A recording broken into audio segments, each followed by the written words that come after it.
Planet Dolan. From being aroused by the contents of your local bakery to the pleasures of a sunny day, we look at the 19 strangest sexual fetishes you've never heard of. Number 19.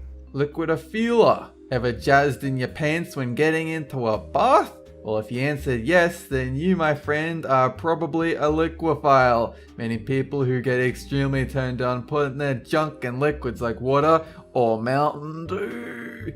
But out of common courtesy for everyone else, you should probably not plan any trips to the public pool or the beach anytime soon. Number 18. Yeastiality.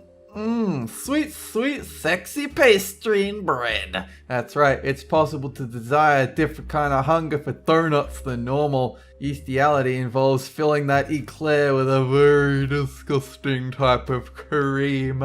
Dear God, I'll never be able to look at a glazed donut the same way again. Number 17. Emetophilia. Always wanted to know what people who are turned on by 2 girls 1 cup are called? Here's your answer. Emetophiles get moist in the pants for watching others vomit up their dinner. At least it's coming from the mouth and not the other end. Number 16. Hierophilia. If you've ever had impure thoughts about that Virgin Mary statue, then congratulations, you're a hierophile. Involving the sexual arousal specifically to objects that are religiously sacred, like crucifixes, meaning that someone on DeviantArt is drawing a sexy version of the Ark of the Covenant.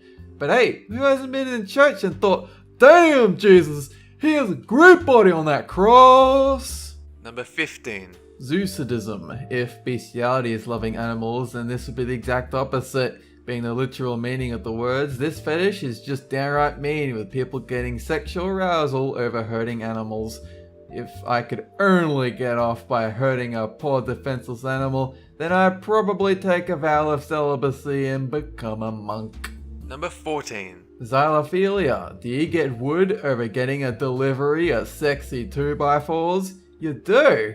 Good, I can diagnose you with xylophilia, the sexual attraction to wood.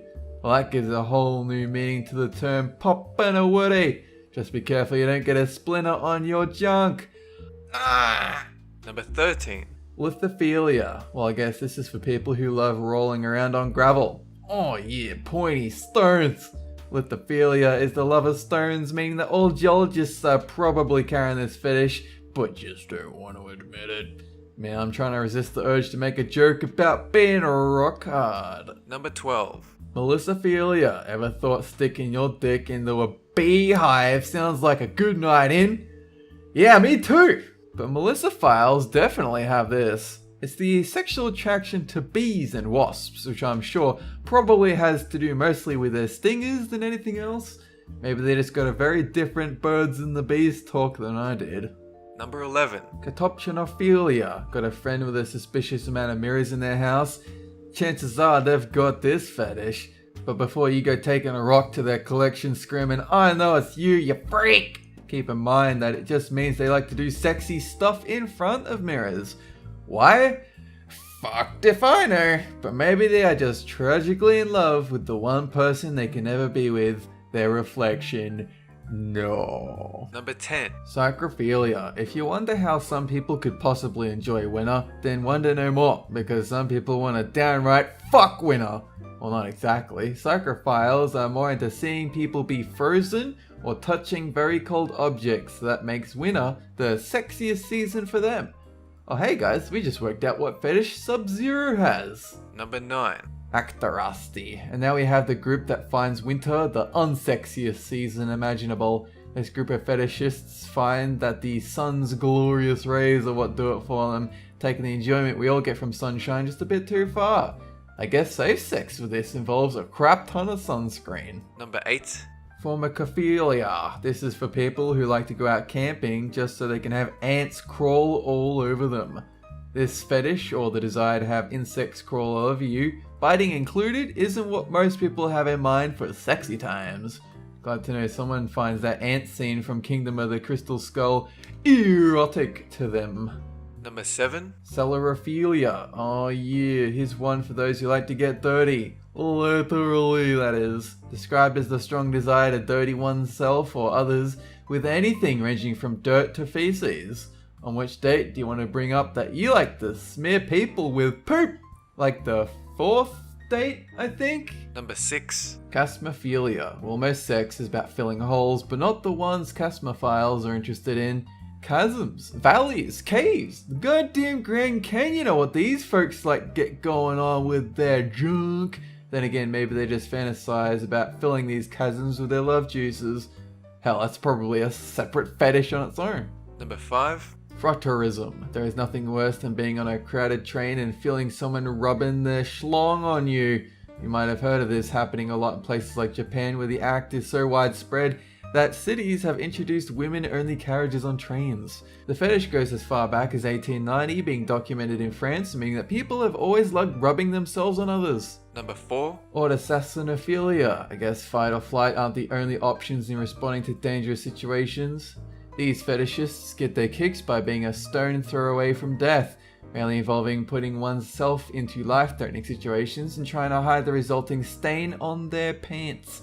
But the fetish can go wrong with dire consequences, like for Sharon Lopatka, who was consensually strangled to death. Number 3. Climacophilia. Here's one I can't even begin to understand as being arousing at all. Falling down stairs. The fetish involves only being to get off while you tumble down a flight of stairs. That just seems logistically impossible, but the internet says it's a thing, and it would explain the white goop on the floor every time I have to take the goddamn stairs.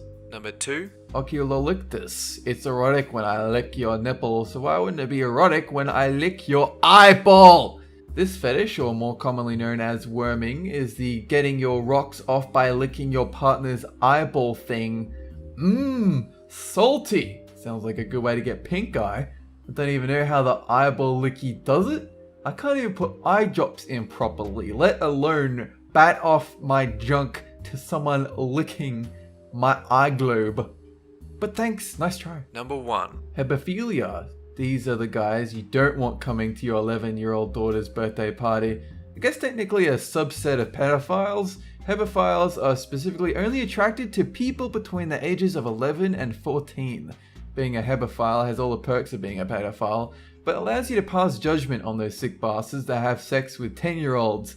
Gross. That's it for this countdown, and have a good one!